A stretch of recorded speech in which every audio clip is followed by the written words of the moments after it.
قل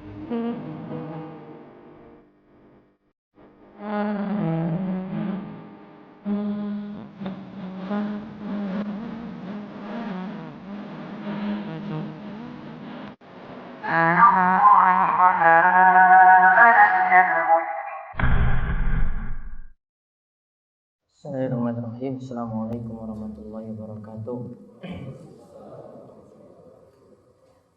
Alhamdulillahirabbil alamin. Hamdan katsiran thayyiban barakan fi kama yuhibbu rabbuna wa yarda. Wa asyhadu an la ilaha illallah wahdahu la syarika lah wa asyhadu anna Muhammadan abduhu wa rasuluh. Allahumma shalli ala nabiyyina Muhammad wa ala alihi wa man tabi'ahum bi ihsanin ila yaumiddin. Allahumma inna nas'aluka ilman nafi'a wa rizqan thayyiba wa amalan mutaqabbala. Alhamdulillah, para jamaah sekalian, ikhwan fillah wa fatifillah, Bapak Ibu sekalian yang mugi-mugi senantiasa dirahmati oleh Allah Subhanahu wa taala.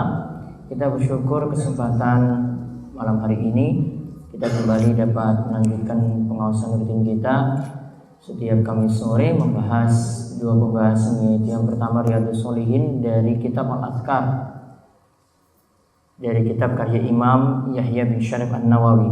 Lalu yang kedua kita melanjutkan pembahasan fikih dari kitab Manhajus Salikin karya Syekh Abdurrahman bin Nasir As-Sa'di. Baik, kita lanjutkan sekarang judul yang diberikan, yaitu tentang suatu zikir yang ini rugi jika kita tidak membacanya karena punya keutamaan yang besar. Hadis nomor 1409 dari kitab Riyadhus Shalihin. Monggo dibaca.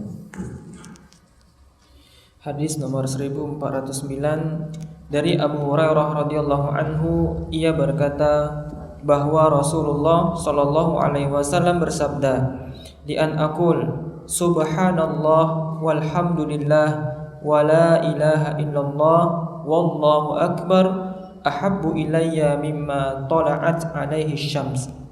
Sungguh aku mengucapkan subhanallah walhamdulillah wa la ilaha illallah wallahu akbar. Maha suci Allah, segala puji bagi Allah. Tidak ada sesembahan yang berhak disembah selain Allah, dan Allah Maha besar. Itu lebih aku cintai daripada hari-hari ketika matahari terbit.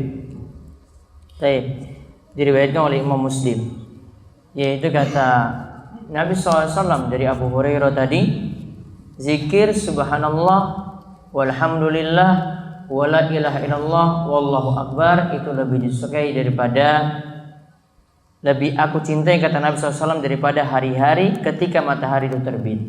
Penjelasannya kita lihat beberapa poin di bawah ini.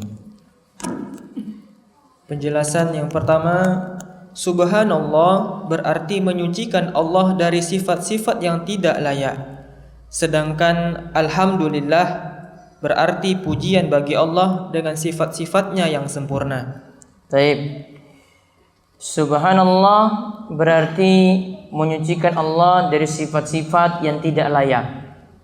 Ada sifat-sifat yang tidak bisa disematkan pada Allah Subhanahu wa taala, seperti sifat tidur, capek, butuh istirahat, itu tidak pantas disandarkan pada Allah Subhanahu wa taala. Manusia butuh seperti itu, namun tidak bisa disamakan dengan Allah Subhanahu wa taala.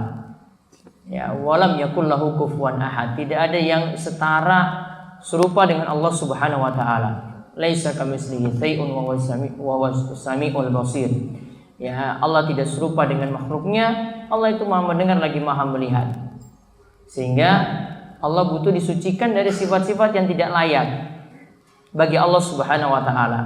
Allah juga tidak butuh punya istri dan juga anak. Kalau istri berarti membutuhkan sesuatu, butuh pada yang lainnya. Punya anak berarti butuh ada yang mewariskan kerajaannya dan seterusnya.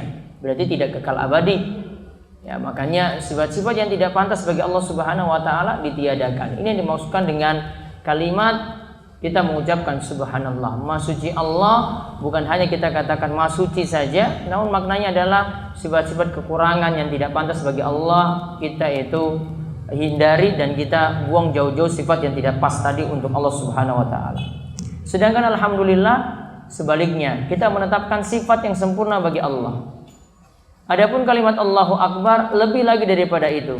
Kita menyatakan Allah lebih besar daripada seluruh makhluknya yang ada. Dan ini lebih menunjukkan lagi penetapan yang sempurna bagi sifat-sifat Allah Subhanahu wa taala. Pembahasan masalah asma wa sifat itu biasa dikaji oleh para ulama dalam pembahasan akidah. Ada kitab-kitab khusus masalah akidah secara tersendiri yang di awal-awal pembahasannya bertujuan terlebih dahulu membahas pemahaman-pemahaman menyimpang yang menolak sifat-sifat Allah atau mentakwil, menyelewengkan makna nama dan sifat tadi ke makna yang lainnya yang tidak punya dasar. Nah, ini biasa dikaji dalam kitab-kitab akidah. Ada akidah Thahawiyah, akidah Wasithiyah, ada yang sederhana dalam Lumatul I'tiqad. Nah, ini semua bertujuan untuk memurnikan akidah kaum muslimin dari pemahaman-pemahaman yang tidak sesuai dengan Al-Quran dan hadis. Yang kedua, di antara bentuk zikir yang utama adalah mengucapkan subhanallah walhamdulillah wala ilaha illallah wallahu akbar. Jadi ini dikatakan zikir yang utama karena dikatakan lebih Nabi SAW cintai daripada hari-hari terbitnya matahari. Dan di sini kalau dikatakan lebih utama tidak dibatasi waktunya kapan. Apakah kita baca ba'dal maghrib, apakah ba'da isya, atau kapan, tidak disebutkan waktunya di sini. Maka bebas untuk dibaca kapanpun, dan ini sifatnya adalah mutlak, tidak dikaitkan dengan waktu. Yang ketiga, kesenangan dunia sebenarnya sedikit dan itu pun akan sirna. Yang keempat, kesenangan akhirat itu kekal abadi, tidak akan hilang dan tidak akan berganti. Lihat dari zikir tadi kita bisa ambil pelajaran disebutkan oleh Syekh Salim dalam Bahjatul Nadhirin. Beliau itu mengatakan bahwasanya yang namanya kesenangan dunia, karena Nabi SAW tadi bandingkan zikir yang ringan dibandingkan dengan hari terbitnya matahari. Berarti ingin menunjukkan bahwasanya kalau kesenangan dunia sifatnya sementara, tidak kekal abadi. Sedangkan kesenangan akhirat itu baru kekal abadi. Maka Nabi SAW biasa memotivasi suatu zikir atau suatu amalan, biasa beliau kaitkan dengan kesenangan-kesenangan dunia. Contoh misalnya Nabi SAW mengatakan tentang 2 rakaat salat sunnah fajar. Salat sunnah fajar ini sama dengan salat qobliyah subuh. Yaitu Nabi SAW mengatakan rakaatul fajri khairum minad dunya wa ma fiha. 2 rakaat salat sunnah fajar itu lebih baik daripada dunia dan seisinya. Nabi SAW bandingkan ini amalan dibandingkan dengan kesenangan dunia, dan zikir-zikir dan amalan yang lainnya kadang Nabi SAW membandingkan seperti itu.